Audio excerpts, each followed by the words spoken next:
এ পর্যায়ে তওবার গুরুত্ব ও প্রয়োজনীয়তা এর উপরে আলোচনা রাখবেন রাশেদুল ইসলাম, শিক্ষক, আল জামিয়া সালাফিয়া, নারায়ণগঞ্জ।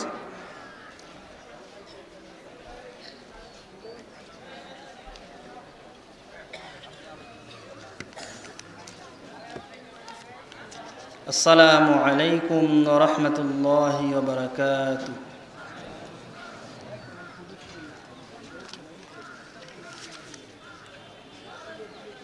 نحمده ونستعينه ونستغفره ونعوذ بالله من شرور أنفسنا ومن سيئات أعمالنا من يهده الله فلا مضل له ومن يضلله فلا هادي له وأشهد أن لا إله إلا الله وحده لا شريك له وأشهد أن محمدًا عبده ورسوله أرسله بالحق بشيرا ونذيرا وداعيا إلى الله بإذنه وسراجا منيرا. أما بعد فأعوذ بالله من الشيطان الرجيم.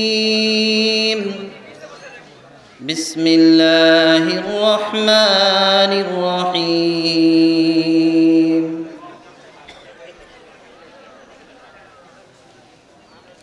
قل يا عبادي الذين أسرفوا على أنفسهم لا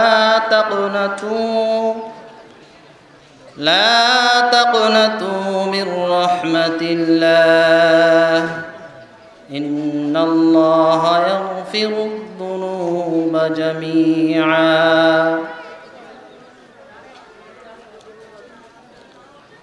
عن أبي هريرة رضي الله تعالى عنه أنه قال: سمعت رسول الله صلى الله عليه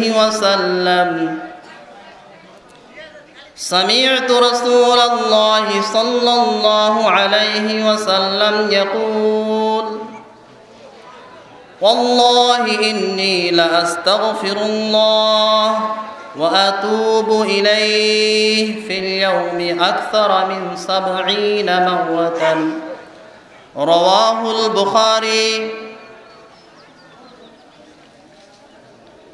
صدق الله العظيم وصدق رسوله النبي الكريم ونحن على ذلك لمن الشاهدين والشاكرين.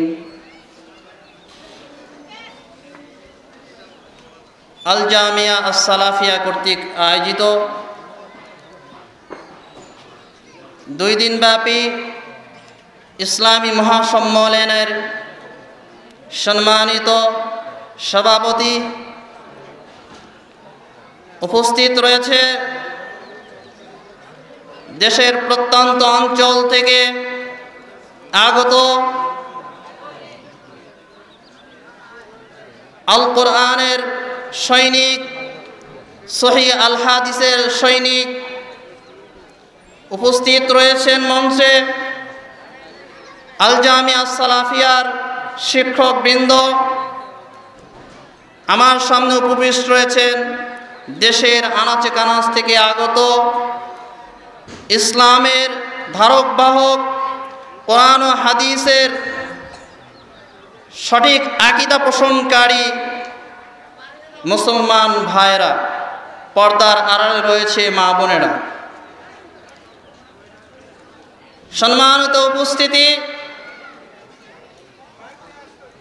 আপনাদের সামনে যে বিষয়কে কেন্দ্র করে 2-1টি কথা আলোচনা করব, সেই বিষয়টি আগে আমাদের ধারণা নেওয়া দরকার। সেই বিষয়টি সম্পর্কে আমাদের কিঞ্চিত পরিমাণ এই সম্পর্কে জানা দরকার। আলোচনার বিষয়টি হলো তওবার গুরুত্ব ও প্রয়োজনীয়তা। সম্মানিত উপস্থিতি,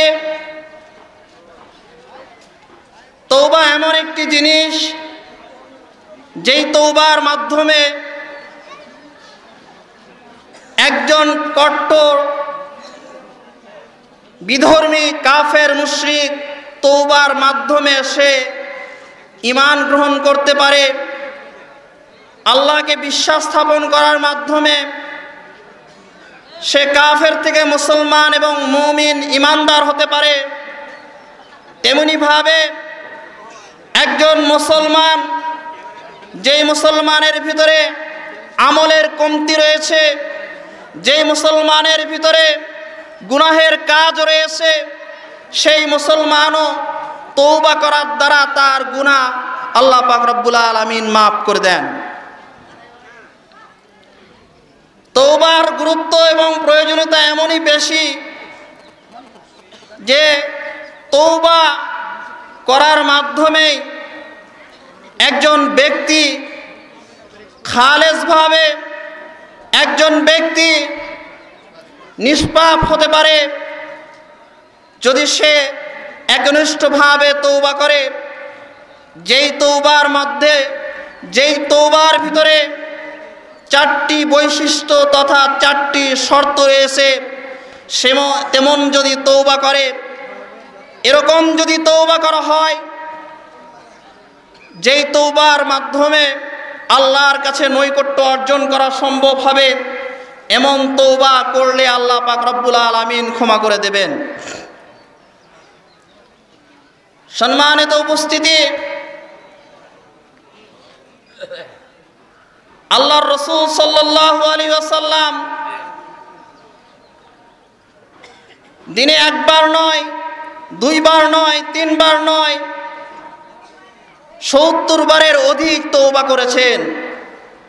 হযরত আবু হুরায়রা রাদিয়াল্লাহু তাআলা আনহু থেকে বর্ণিত, রাসূল আকরাম সাল্লাল্লাহু আলাইহি ওয়াসাল্লাম থেকে শুনেছেন, তিনি বললেন, আল্লাহর কসম, নিশ্চয় আমি আল্লাহর নিকটে ইস্তিগফার করি এবং আল্লাহর নিকটে তওবা করি প্রতিদিন 70 বারের অধিক।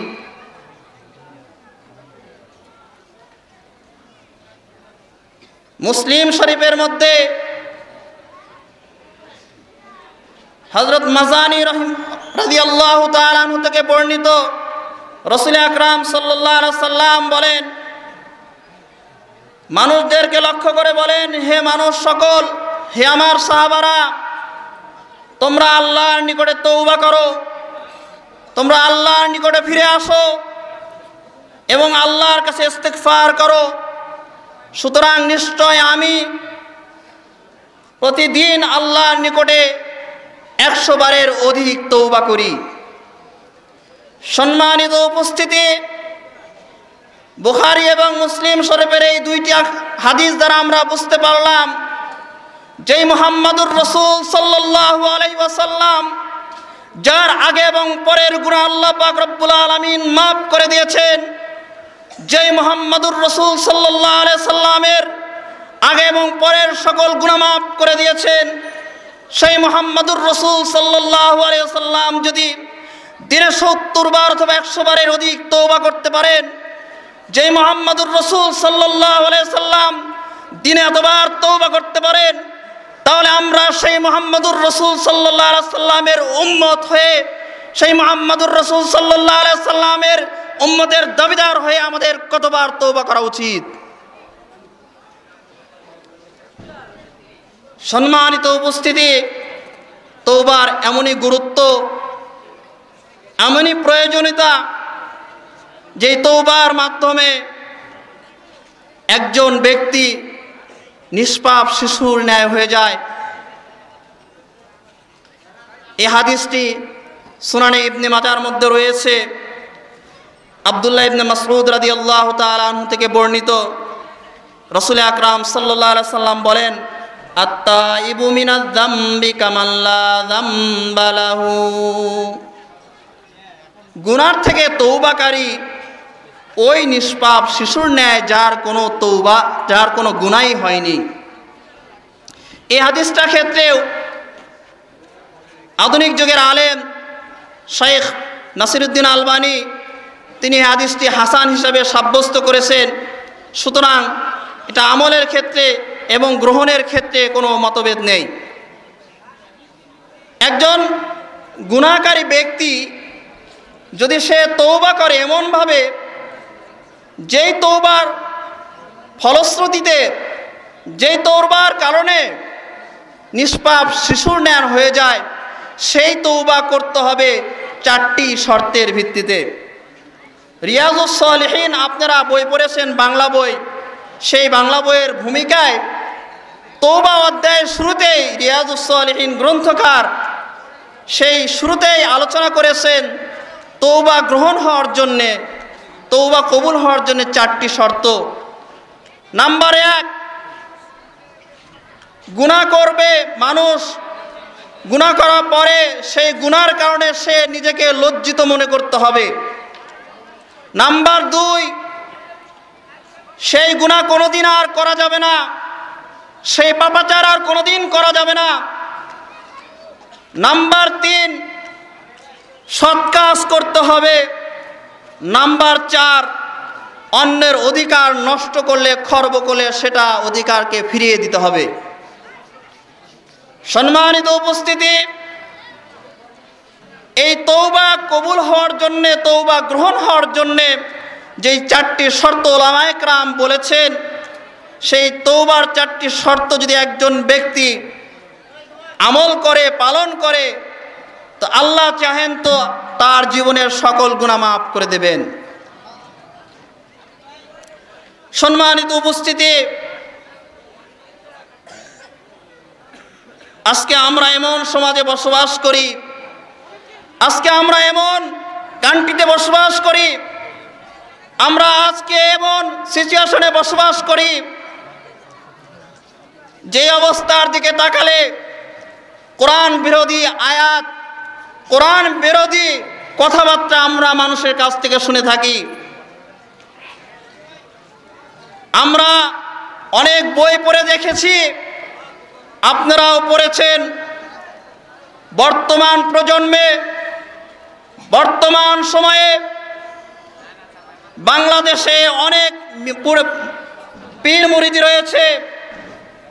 ভেদে মারিফাত নামে একটা বই আছে, সেই বইয়ের ভিতরে লেখা আছে, পৃষ্ঠা নাম্বারটা মনে নেই আমার, এই বইয়ের ভিতরে লেখা আছে বান্দা যখন গুনাহ করতে চায়, গুনাহ করে এমন অবস্থায় উপনীত হয়, তখন আল্লাহ তাকে মাফ করতে চায় না, তখন সেই পীর বাবা এসে তাকে মাফ করার জন্য সুপারিশ করে। নাউজুবিল্লাহ।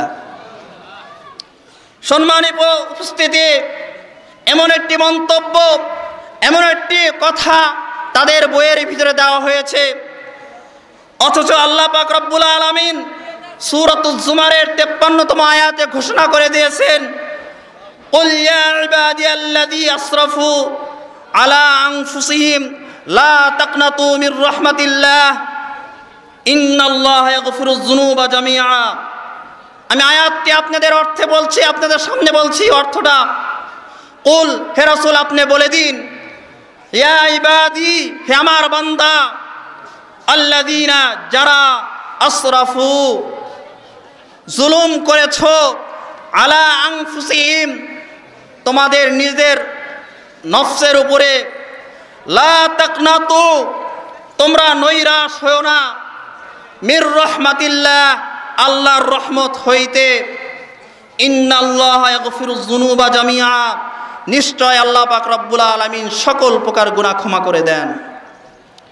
আল্লাহ পাক রব্বুল আলামিন ইয়াতে বললেন, হে আমার বান্দা, যারা গুনাহ করেছো, পাপাচার করেছো, বলেননি আল্লাহ পাক রব্বুল আলামিন ছোট গুনাহ, বলেননি আল্লাহ পাক রব্বুল আলামিন বড় গুনাহ, কোন প্রকারের গুনার কথা উল্লেখ করেনি।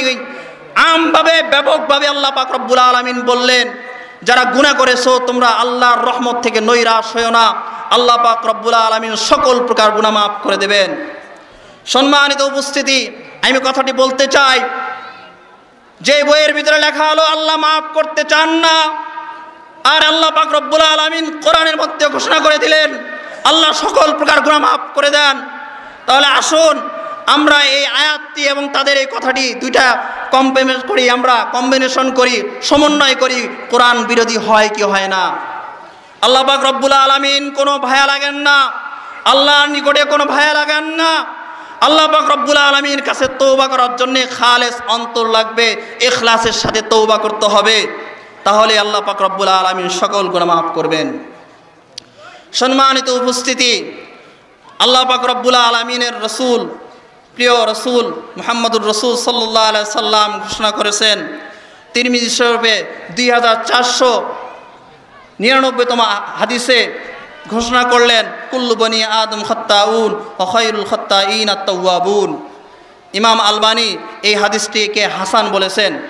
সম্মানিত উপস্থিতি, প্রত্যেক বনি আদম ভুল করে এবং বনি আদমের মধ্যে সর্বোত্তম ব্যক্তি ওই ব্যক্তি যে গুনাহ থেকে, সেই ভুল থেকে তওবা করে। উপস্থিতি, সম্মানিত উপস্থিতি, আমি যে কথাটি বলতে যাচ্ছি, প্রত্যেক মানুষই ভুল করবে।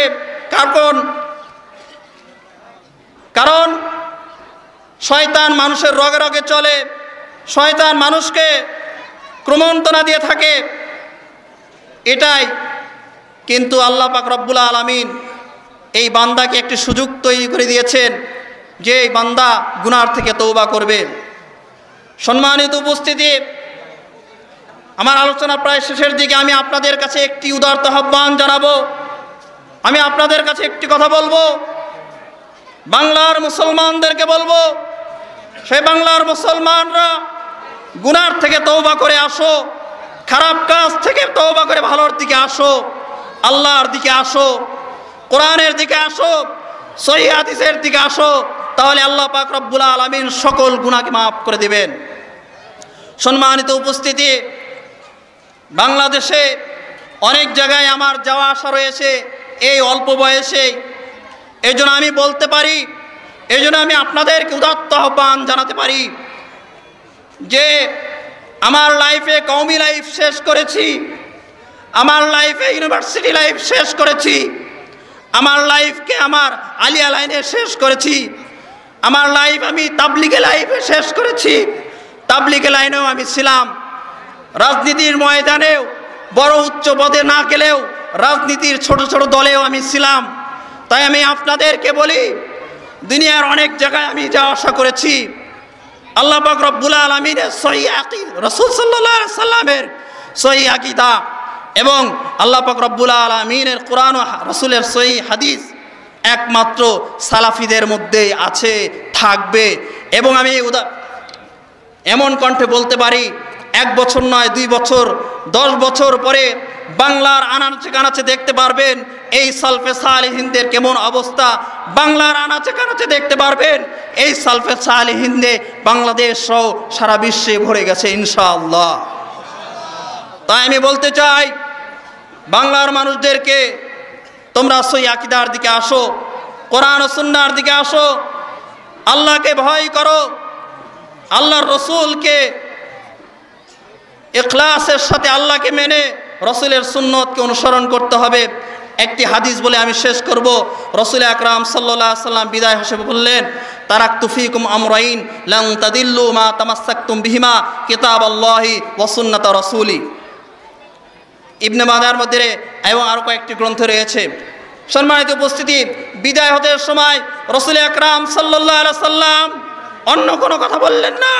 রসুল আকরাম সাল্লাল্লাহু আলাইহি সাল্লাম কোরআন এবং সহিহ হাদিসের কথা বললেন।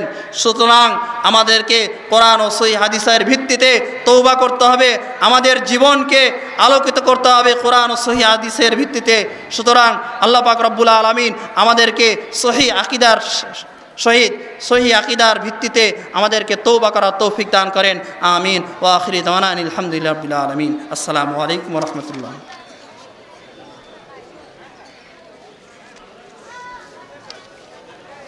আলহামদুলিল্লাহ,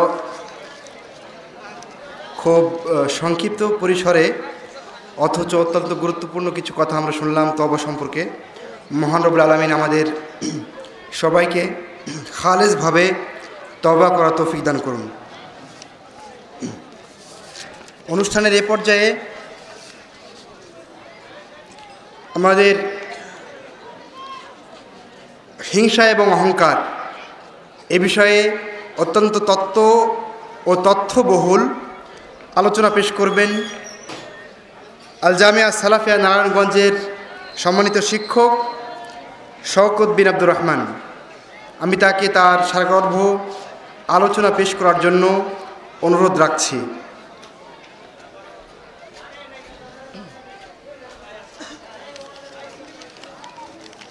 السلام عليكم ورحمة الله وبركاته.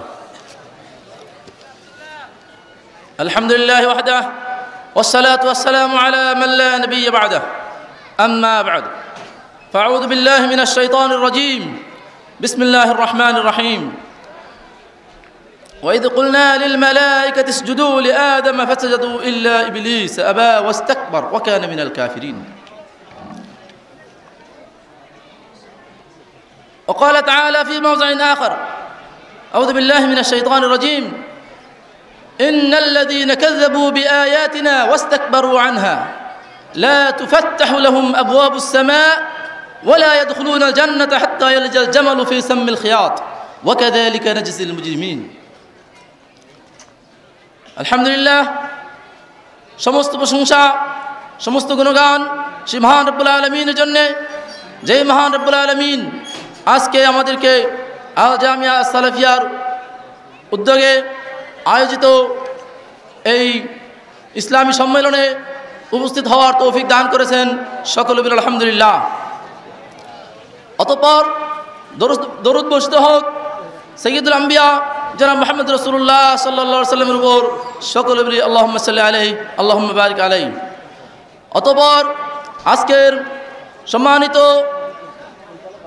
এই সম্মেলনের সভাপতি সাহেব এবং বিশেষ অতিথিবৃন্দ এবং সামনে উপস্থিত শ্রোতাবৃন্দ, আমি আপনাদের সামনে যে বিষয়টি নিয়ে আলোচনা করার ইচ্ছা করেছি, যে বিষয়টি আমাকে দেওয়া হয়েছে, সেই বিষয়টি এমন একটি গুরুত্বপূর্ণ বিষয়, যে বিষয়টি আমাদের প্রত্যেককেই গুরুত্ব সহকারে শোনা উচিত, জানা উচিত, বোঝা উচিত। ভাইরা আমার, সামনে যারা গোলমাল করছেন, এলোমেলো অবস্থায় রয়েছেন, কেউ হেলান দিয়ে রয়েছেন, কেউ ঘুমিয়ে রয়েছেন, তারা যদি কোরআন হাদিসের আলোচনা শুনতে এসে থাকেন, তাহলে আপনাদেরকে অনুরোধ করে বলবো, কোরআন হাদিসের আলোচনা যেই কোরআন হাদিস থেকে শাইখ আব্দুর রাজ্জাক বিন ইউসুফ আলোচনা করে থাকেন, আমি সেই কোরআন হাদিস থেকে আলোচনা করছি, তারপরেও কেন আপনাদের মধ্যে এরকম অলসতা, এরকম অন্যমনস্কতা লক্ষ্য করছি, এটা আপনাদের কাছে আমি কামনা করি না। আল্লাহ রাব্বুল আলামিন আপনাদেরকে বুঝার তৌফিক দান করুন। সুন্দরভাবে ভদ্রভাবে বসুন। যারা এলোমেলো করছেন, রাস্তায় হাঁটাহাঁটি করছেন, তাদেরকেও বিনীতভাবে অনুরোধ করে বলছি, আপনারা কোরআন হাদিস শোনার জন্য একটু মঞ্চে, একটু মাহফিলের প্যান্ডেলের ভিতরে এসে বসুন, বসে শুনুন। আমি কয়েক মিনিট আলোচনা করব।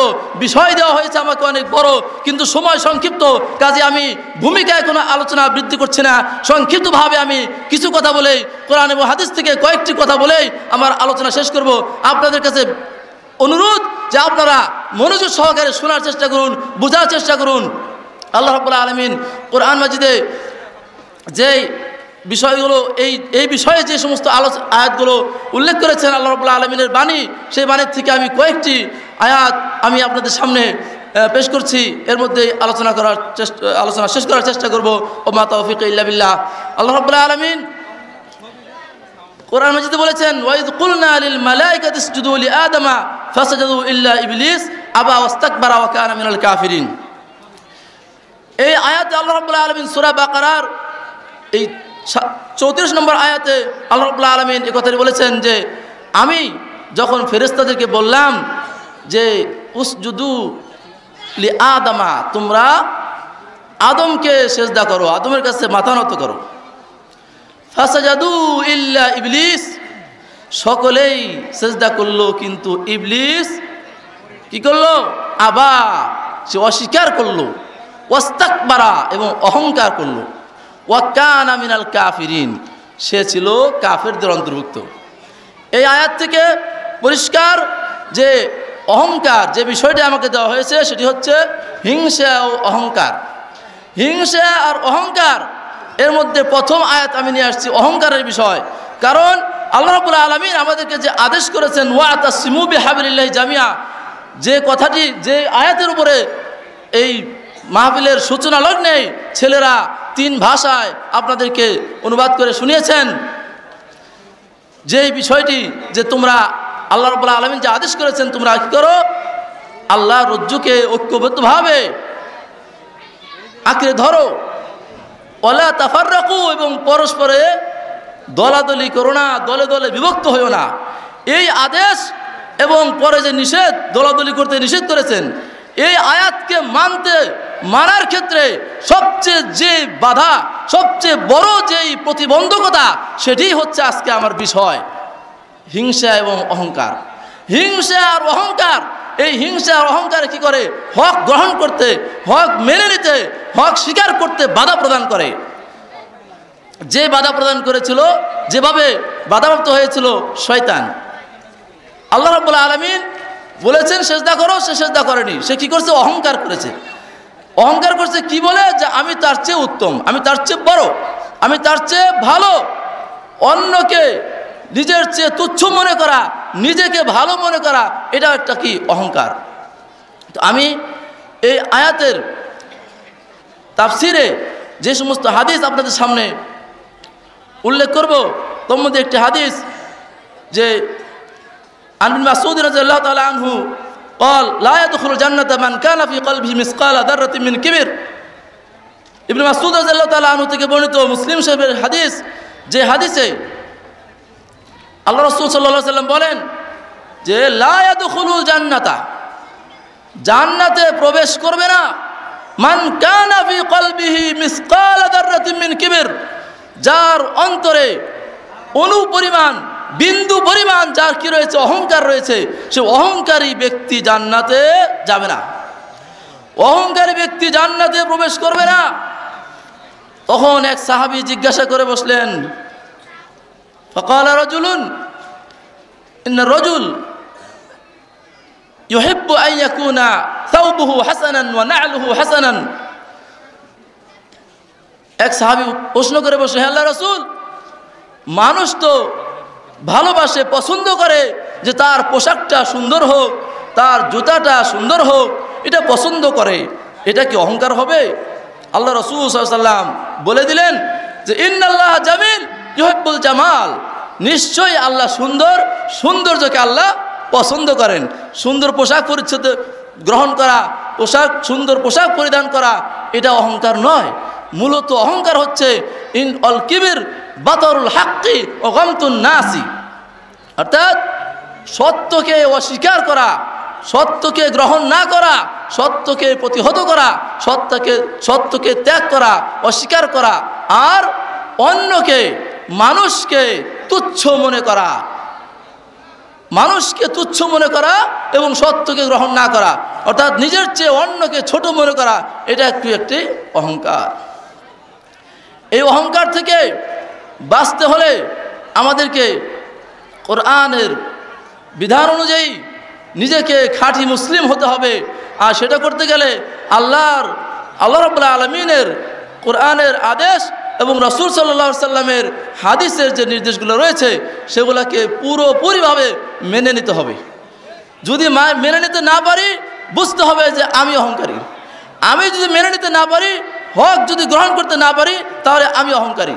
কাজে হক গ্রহণ করতে হবে। হক, আল্লাহর কোরআন হক, রাসূলের বাণী হক, এই হক যদি গ্রহণ করতে না পারি, তাহলে আমি মুসলিম হতে পারিনি, আমি অহংকার থেকে মুক্ত হতে পারিনি। আর অহংকারের ব্যাপারে আরেকটু বুঝতে হবে যে অহংকারের বিপরীত জিনিসটা কি। অহংকারের বিপরীত জিনিস বোঝার মাধ্যমে অহংকারকে বোঝা যাবে। অহংকারের বিপরীত জিনিসটা কি? অহংকারের বিপরীত জিনিস হচ্ছে তাওয়াজু, নম্রতা, বিনয়ী। বিনয়ী নম্রতা যদি বুঝি তাহলে অহংকার বুঝব। বিনয়ী নম্রতা কাকে বলে? বিনয়ী নম্রতা একাধিক প্রকার রয়েছে। সবচেয়ে উত্তম, সবচেয়ে প্রকৃতপক্ষে যে বিনয়ী, সেটা হচ্ছে ছোটর কাছে কি করা, নিজের বিনয় প্রকাশ করা। ছোটর কাছে বিনয় প্রকাশ করা, এটা কিভাবে? যেমন আপনার চেয়ে যে ছোট রয়েছে তাকে আপনি তুচ্ছ মনে করবেন, তুচ্ছ মনে করাটা আপনার বিনয় প্রকাশ পাবে না। আপনার কাছে যখন কোনো ব্যক্তি আপনার সামনে আসবে, আপনি তাকে তুচ্ছ মনে করবেন, এটা করবেন না। কারণ সে হতে পারে আপনার চেয়ে বয়সে ছোট, হতে পারে আপনার চেয়ে মর্যাদায় ছোট, তাও তাকে কি করা যাবে না, তুচ্ছ তাচ্ছিল্য করা যাবে না, তাকে হেয় প্রতিপন্ন করা যাবে না, তাকে নগণ্য মনে করা যাবে না। এই জন্যে হতে পারে যে সে আপনার চেয়ে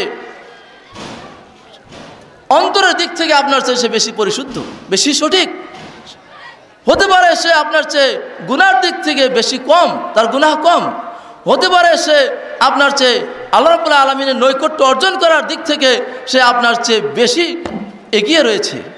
কাজেই একজনকে ছোট মনে করেই, ছোট বয়সে ছোট, মর্যাদায় ছোট আছে বলেই তাকে হেয় প্রতিপন্ন করবেন, তাকে তুচ্ছ তাচ্ছিল্য করবেন, তুচ্ছ মনে করবেন, এই মনে করাটাই বিনয়ের বিপরীত। এই মনে করাটাই হচ্ছে অহংকার।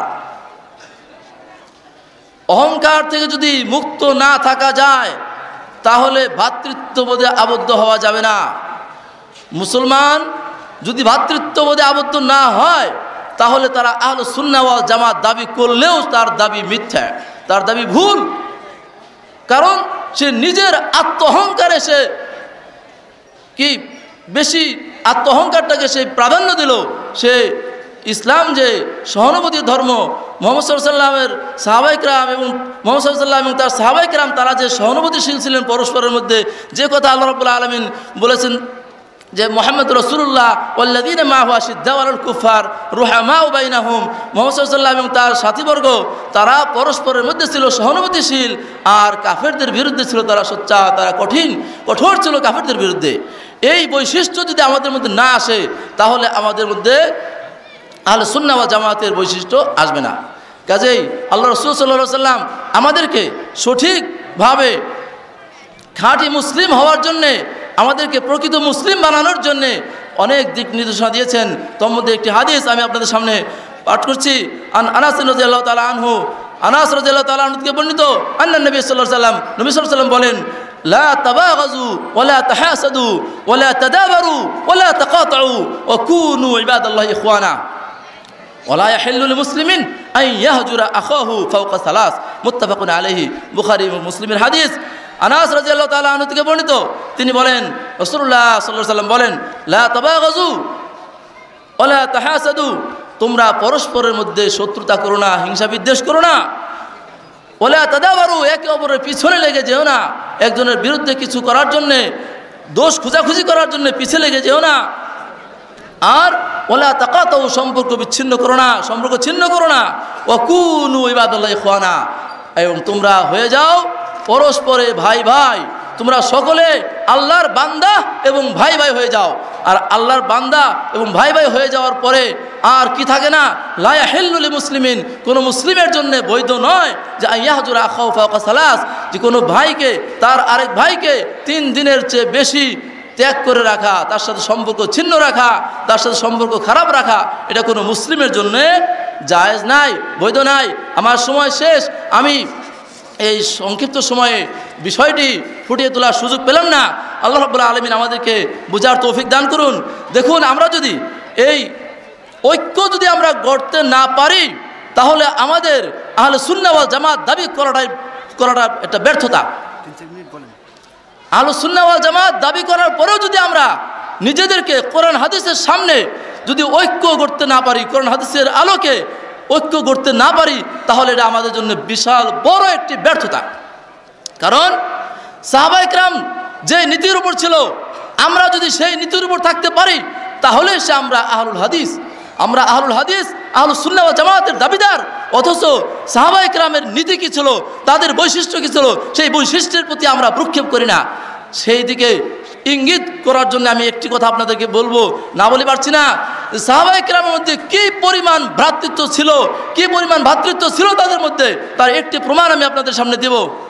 যে আল্লাহ রাসূল সাল্লাল্লাহু আলাইহি ওয়াসাল্লাম যখন হযরত ওসমান রাদিয়াল্লাহু তাআলা আনহুকে কুরাইশদের কাছে পাঠালেন হুদাইবিয়া সন্ধির জন্য, ওই সময় যখন কুরাইশরা হযরত ওসমান রাদিয়াল্লাহু তাআলা আনহুকে আটক করে ফেললো, তখন সংবাদ আসলো যে ওসমানকে কুরাইশরা হত্যা করে ফেলেছে। ওসমানকে হত্যা করার সংবাদ যখন মুসলিমদের কাছে আসলো, আল্লাহ রাসূল যখন এই খবর শুনলেন, তখন রাসূল ঘোষণা দিলেন যে যতক্ষণ পর্যন্ত ওসমান হত্যার বদলা নিতে না পারবো ততক্ষণ পর্যন্ত আমরা বাড়ি ফিরবো না, আমরা ঘর ফিরবো না। আমরা প্রয়োজনে আমরা কুরাইশদের সাথে যুদ্ধ করব, প্রয়োজনে সকলেই শাহাদত বরণ করব, সকলেই শাহাদত বরণ করব, তবু ওসমান হত্যা কি করব? প্রতিশোধ গ্রহণ করব। এটা কেন করছিলেন? একজন ওসমান, এক ওসমানকে তারা আটক করেছিল। এই জন্যে বুখারীর রিওয়ায়াতে রয়েছে 1400 কিংবা 1500 জন সাহাবী তাদেরকে আল্লাহ রাসূল ডাক দিলেন, সকলে একটি গাছের নিচে সমবেত হয়ে তারা বায়াত গ্রহণ করলেন। আল্লাহ রাসূল বায়াত গ্রহণ করলেন তাদেরকে ওসমান হত্যার বিরুদ্ধে, ওসমান হত্যার প্রতিবাদে তার বদলা নেওয়ার জন্যে, কুরাইশদের সাথে যুদ্ধ করার জন্যে সকল সাহাবীর কাছে বায়াত গ্রহণ করলেন। সকলেই বায়াত গ্রহণ করলো। তাদের বায়াত ছিল একমাত্র আল্লাহকে রাজি খুশি করার জন্যে, সত্যিকার বায়াত। তাদের মধ্যে ওই মুহূর্তে ওই সময় কোনো মুনাফিক ছিল না। তাই আল্লাহ রাব্বুল আলামিন আয়াত নাজিল করে দিলেন, লাকাদ রাদিয়াল্লাহু আনিল মুমিনিনা ইয ইউবাইউনাকা তাহতাশ শাজারাতি ফাআলিমা মা ফি কুলুবিহিম ফাআনজালাস সাকিনাতা আলাইহিম ওয়া আসাবাহুম ফাতহান কারীবা। আল্লাহ বলেন, আল্লাহ রাব্বুল আলামিন সন্তুষ্ট হয়ে গেছেন ওই মুমিনদের প্রতি যারা বায়াত গ্রহণ করেছে। ইদ ইউবাইউনাকা, যখন তারা বায়াত গ্রহণ করলো তোমার কাছে, তাহতাশ শাজারাতি, ওই গাছের নিচে, ফাআলিমা মা ফি কুলুবিহিম, আল্লাহ তাআলা জানেন তাদের অন্তরে কি রয়েছে, তাদের অন্তরে কি ছিল, তারা কি জন্য বায়াত গ্রহণ করেছে যুদ্ধের উপরে, এই কথা আল্লাহ রাব্বুল আলামিন জানেন। তাই আল্লাহ সন্তুষ্ট হয়ে গেছেন তাদের প্রতি, সেই সাহাবীদের প্রতি সন্তুষ্ট হয়ে গেছেন। সন্তুষ্টি প্রকাশ করে আল্লাহ রাব্বুল আলামিন আয়াত নাজিল করে দিলেন, তাহতাশ শাজারাতি ফাআলিমা মা ফি কুলুবিহিম ফাআনজালা সাকিনাতা আলাইহিম, অতঃপর আল্লাহ রাব্বুল আলামিন তাদের প্রতি শান্তি অবতীর্ণ করলেন। ওয়া আসাবাহুম ফাতহান কারীবা, এবং খুব নিকটবর্তী একটি বিজয় তাদেরকে দান করলেন, যে বিজয়টি হচ্ছে হুদাইবিয়ার পরে, হুদাইবিয়ার সন্ধির 6 মাস পরেই যে বিজয়টি হলো সেটা হলো খাইবার বিজয় হয়ে গেল। খাইবারের যুদ্ধে সাহাবায়ে কিরাম খাইবার বিজয় করলেন এবং সেখানে অগণিত প্রচুর সংখ্যায় কি গনিমত তারা অর্জন করলেন। এটা ছিল আল্লাহ রাব্বুল আলামিনের পক্ষ থেকে আল্লাহ যে সন্তুষ্ট হয়েছেন তাদের প্রতি, সন্তুষ্টির ফল দান করলেন তাদেরকে খাইবারের বিজয়। এই যে বিষয়টি, যদি তাদের মধ্যে আমাদের মতো যদি এরকম ধরনের হিংসা বিদ্বেষে জর্জরিত তারা থাকতো, তাহলে এক ওসমানের জন্য তারা কি 1400-1500 সাহাবী একত্রিত হয়ে তারা বায়াত গ্রহণ করতে পারতো? না, পারতো না। তারা বায়াত গ্রহণ করতে পেরেছিলেন কেন? তাদের মধ্যে কোনো প্রকার হিংসা বিদ্বেষ ছিল না। আর এই হিংসা বিদ্বেষ হচ্ছে জাহান্নামে যাওয়ার সবচেয়ে বড় মাধ্যম। হিংসা বিদ্বেষের মাধ্যমে সমস্ত আমল নষ্ট হয়ে যায়। আল্লাহ রাসূল সাল্লাল্লাহু আলাইহি ওয়াসাল্লাম বলেন, ইয়াকুমুল হাসাদ ফাইনাল হাসাদা ইয়াকুলুল হাসানাত কামা তাকুলুন নারুল হাতাব, যে তোমরা হিংসা বিদ্বেষ থেকে, হিংসা থেকে তোমরা কি করো? দূরে থাকো, বেঁচে থাকো। কেননা হে হাসাদ, এই হিংসায় কি করে? আমলকে নষ্ট করে দেয়, আমল খেয়ে ফেলে। যেরকমভাবে আগুন কি করে? কাষ্ঠকে খেয়ে ফেলে, লাকড়িকে খেয়ে ফেলে, কাঠকে খেয়ে ফেলে। কাজেই হিংসা বিদ্বেষ করা যাবে না। অন্য এক হাদিসে রয়েছে, আবু হুরায়রা রাদিয়াল্লাহু তাআলা আনহু থেকে বর্ণিত, হযরত আবু হুরায়রা রাদিয়াল্লাহু তাআলা আনহু বলেন, ক্বালা রাসূলুল্লাহ সাল্লাল্লাহু আলাইহি ওয়াসাল্লাম, রাসূল সাল্লাল্লাহু আলাইহি ওয়াসাল্লাম বলেছেন, তুফতাহু আবওয়াবুল জান্নাতি ইয়াওমাল ইসনাইনি ওয়া ইয়াওমাল খামিসি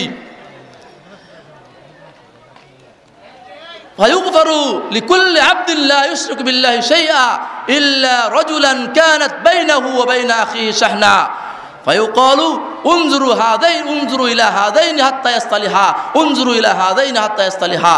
মুসলিম শরীফের হাদিস।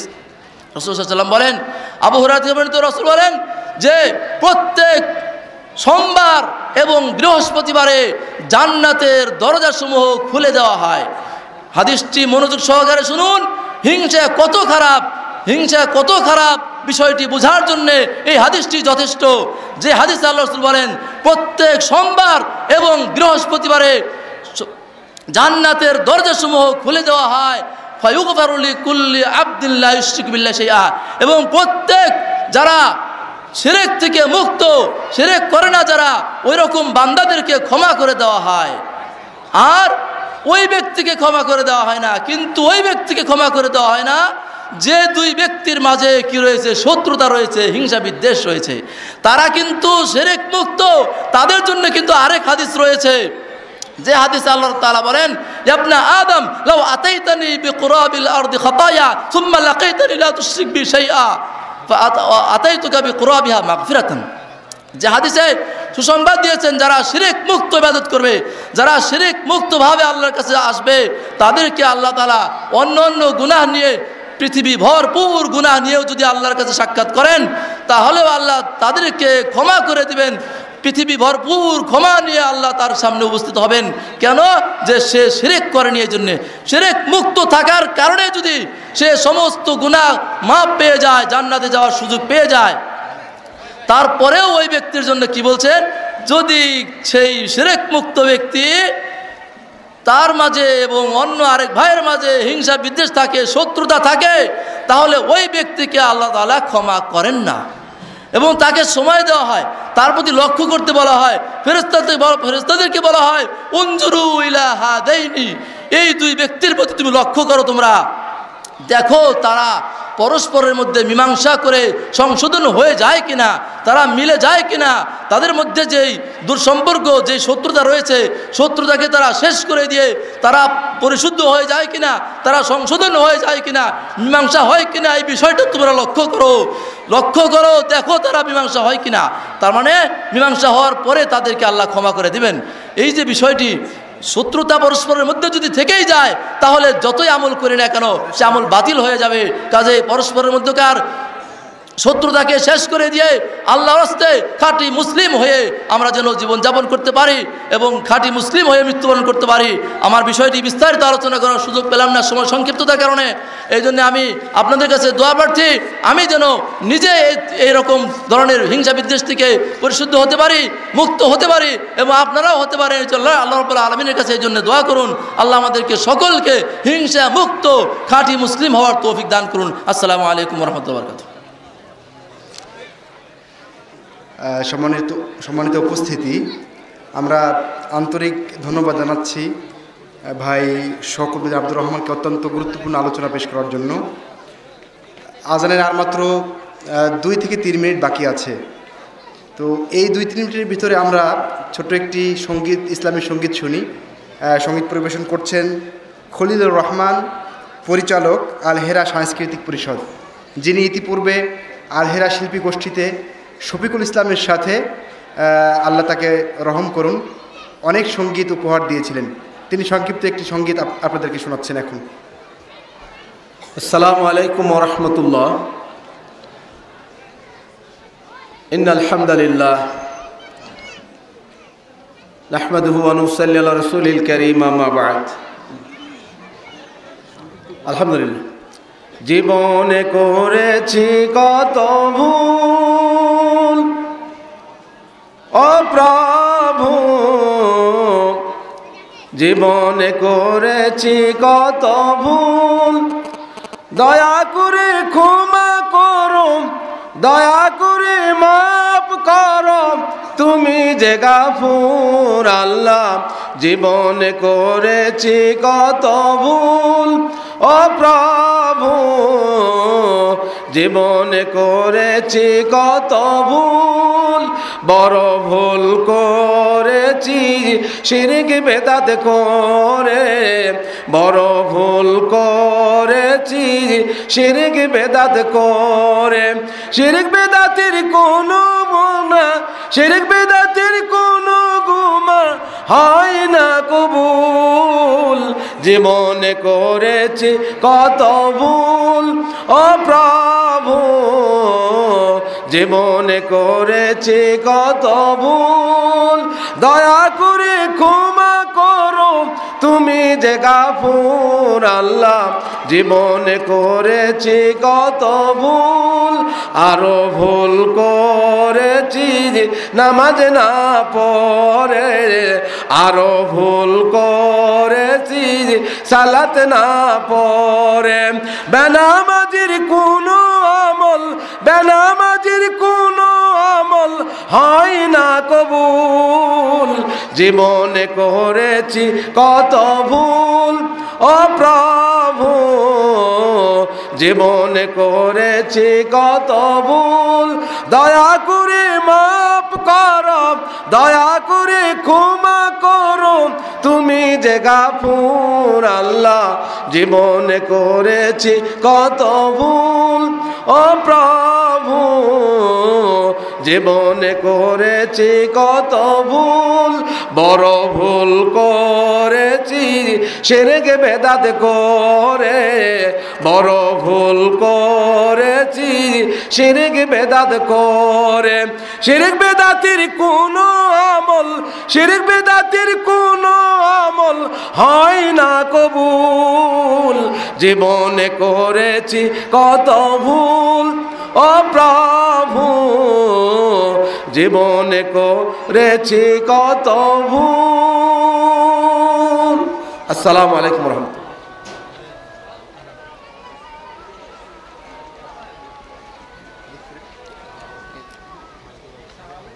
আল্লাহু আকবার, আল্লাহু আকবার, আল্লাহু আকবার,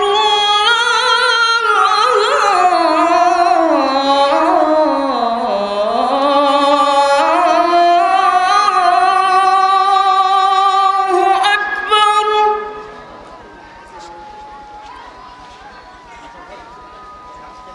أشهد أن لا إله إلا الله،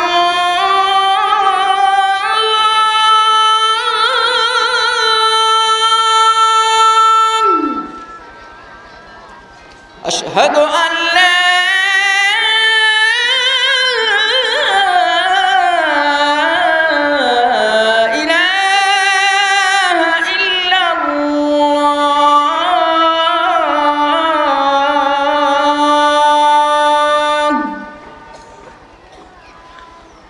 أشهد أن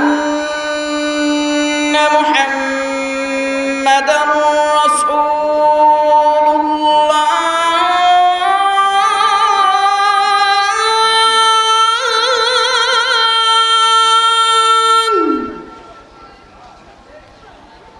أشهد أن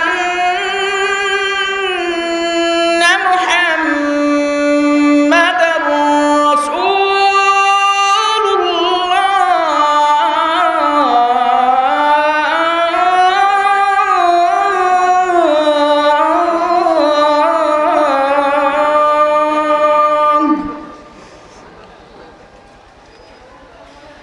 حي على الصلاة،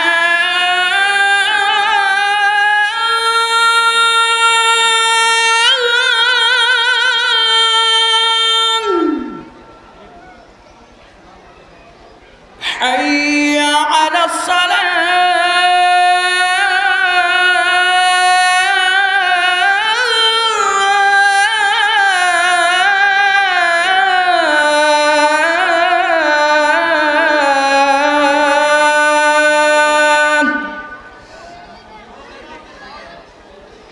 حي على الفلاح،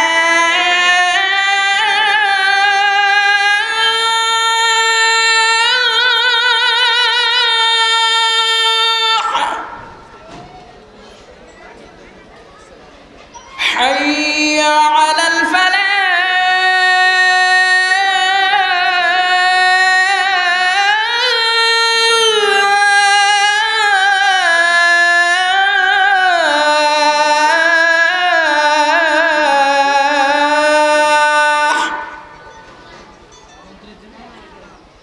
الله أكبر،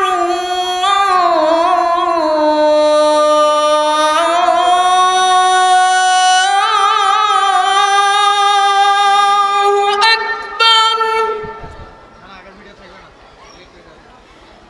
لا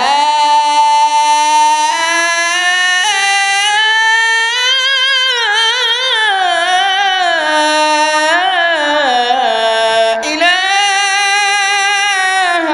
إلا الله.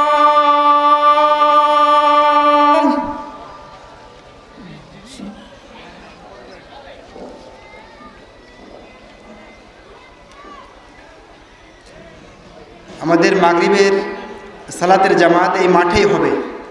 আপনারা যারা মসজিদে গিয়েছেন তারা সবাই মাঠে চলে আসুন, আমরা একই জামাতে সবাই সালাত আদায় করব ইনশাআল্লাহ। ভিন্ন ভিন্ন জামাত হবে না, মাঠেই এক জামাতে সবাই সালাত আদায় করব। আরেকটি ঘোষণা, মাঠের শেষ প্রান্তে আমাদের মসজিদের সামনে বরাবর উযু এবং টয়লেটের ব্যবস্থা রয়েছে। আপনাদের যাদের উযু নাই, টয়লেটের প্রয়োজন, তারা সেখানে গিয়ে প্রয়োজন সারতে পারেন।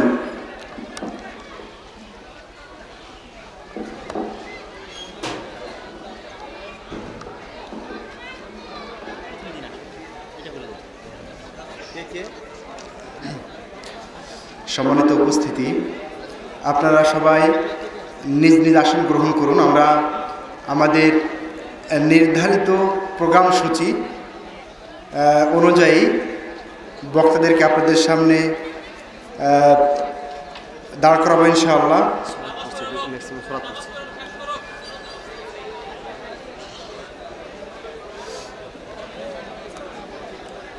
সম্মানিত সুধী মণ্ডলী, আমরা আমাদের অনুষ্ঠান শুরু করতে যাচ্ছি আবার।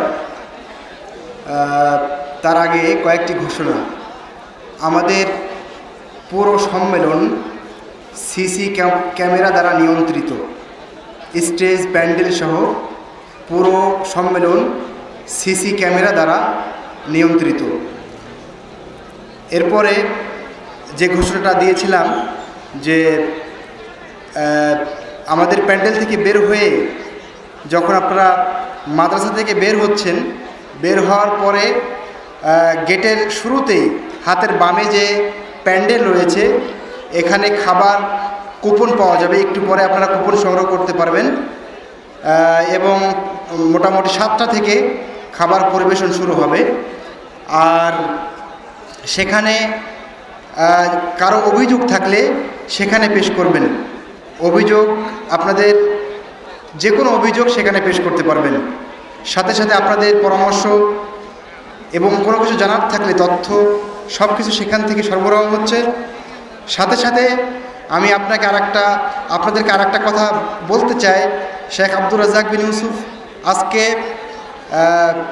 তার উদ্বোধনী ভাষণে তার পরিকল্পনার কথা আপনাদেরকে বলেছেন, তিনি এখানে কি করতে চাচ্ছেন।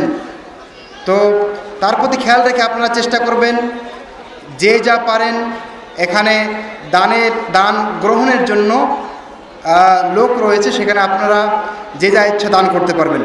তো আমরা এই পর্বের অনুষ্ঠান শুরু করতে যাচ্ছি। শুরুতে একটি ইসলামী জাগরণী শুনব আমাদের রাজশাহী থেকে আগত শিশু শিল্পী আব্দুল্লাহ আল ফাহিমের কণ্ঠে।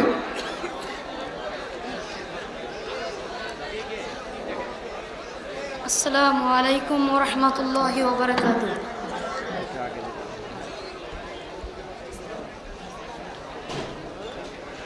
আল্লাহ তোমার এই ধরার মাঝে কত জানা অজানা সৃষ্টি আছে। আল্লাহ তোমার এই ধরার মাঝে কত জানা অজানা সৃষ্টি আছে। কেউ নেই তোমার নাম জপে না, কেউ নেই তোমার নাম জপে না। তোমার নামের তসবিহ জপে না, তোমার নামের তসবিহ জপে না। আল্লাহ তোমার এই ধরার মাঝে কত জানা অজানা সৃষ্টি আছে। কেউ নেই তোমার নাম জপে না, কেউ নেই তোমার নাম জপে না। তোমার নামের তসবিহ জপে না, তোমার নামের তসবিহ জপে না। সাগরের নোনা জলের অতল তলে বৈচিত্র্য কত প্রাণীরা চলে। সাগরের নোনা জলের অতল তলে বৈচিত্র্য কত প্রাণীরা চলে। তারাও তোমার নামে গান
আসসালামু আলাইকুম ওয়া রাহমাতুল্লাহি ওয়া বারাকাতুহু। মাশাআল্লাহ, মাশাআল্লাহ, বারাকাল্লাহু ফিক।